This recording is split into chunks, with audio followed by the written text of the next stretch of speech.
मैं देखिए, हंगामा करना विपक्ष का काम है। रचनात्मक काम करे ना तो लोग ताड़ी भी बजाएंगे। 5 साल इनके क्रियाकलापों को दुनिया देखती है, मतदाता देखते हैं। और जब ये देश विरोधी बातें करते हैं, देश को कमजोर करने की बातें करते हैं, पार्लियामेंट चलने नहीं देंगे, विधानसभा चलने नहीं देंगे, और फिर जब 5 साल के बाद वोट मांगने जाते हैं, फिर लोग भी इनको बाबा जी का ठुल्लू दिखा देते हैं और फिर कहते हैं ईवीएम खराब होगी जी। और रही बात विपक्ष की, विपक्ष तो नुक्ताचीनी के लिए हुआ करता है, कोई हमारी तारीफ करने के लिए थोड़ी होता है।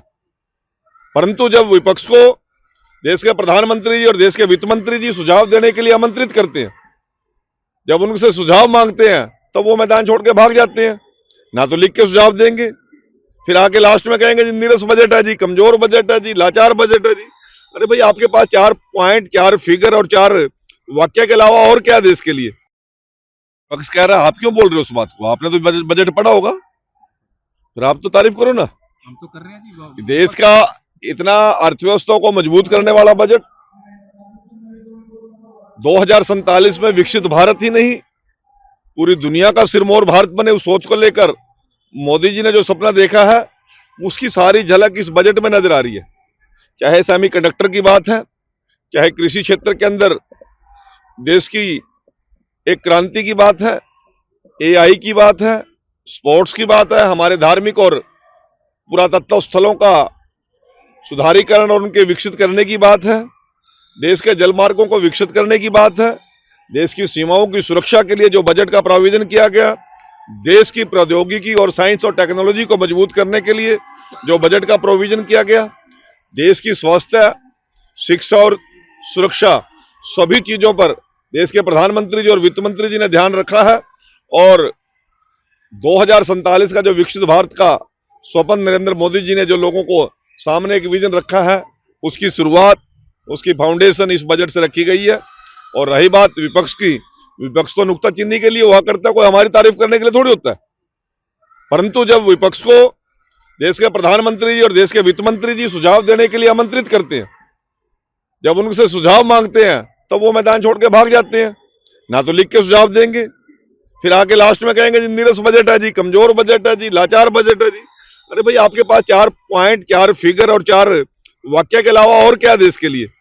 अब आप देखिए, 2-2.5 महीने से हमारे प्रदेश के मुख्यमंत्री गुड़गांव के सभी औद्योगिक क्षेत्र से जुड़े हुए उद्योगपतियों से, कृषि क्षेत्र के जुड़ी हुई सभी हमारे जो वैज्ञानिक है, हमारी जो किसान संगठन है, श्रमिक संगठन है, हमारे सैनिक और पूर्व सैनिक जो एसोसिएशन है, हमारे खेल एसोसिएशन है, हमारे महिलाओं के सशक्तिकरण के लिए जो जो काम है, अनुसूचित जाति और कमजोर वर्गों की जो एसोसिएशन है, सभी से विचार विमर्श कर रहे हैं, बड़े खुले मन से कर रहे हैं, चैम्बर ऑफ कॉमर्स से कर रहे हैं, और प्रदेश के विभिन्न कॉर्नर में जाके वो इस बजट को तैयार कर रहे हैं।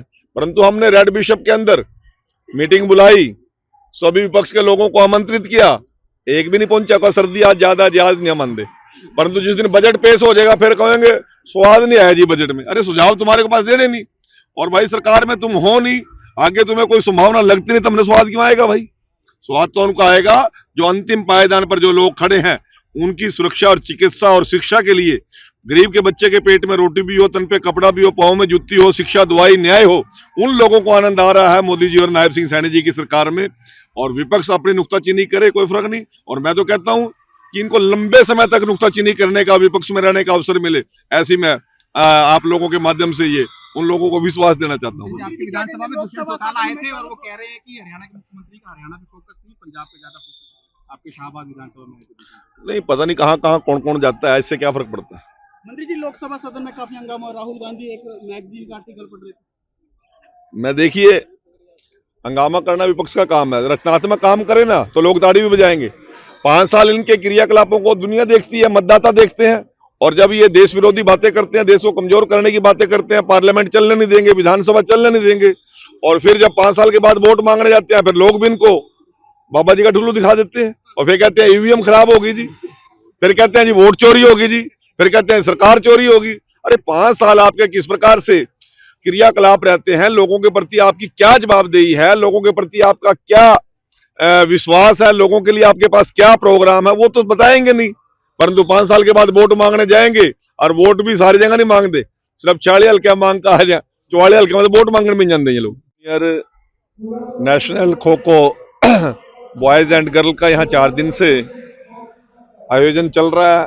31 तारीख को हमारे लोकप्रिय मुख्यमंत्री और साथ में हमारे पंचायत मंत्री और राज्यसभा सांसद सुभाष बराला जी ने इसका शुभारंभ किया था, और कल केशव पार्क में इसका समापन करने के लिए हमारे खेल एवं युवा मामलों के मंत्री आदरणीय भाई गौरव गौतम जी आएंगे। आज सेमीफाइनल के अंदर मुझे इन लोगों ने निमंत्रण दिया था और मैं आज आया हूं। और सबसे बड़ी बात यह है कि पूरे भारत का यहाँ पर नक्शा नजर आ रहा है।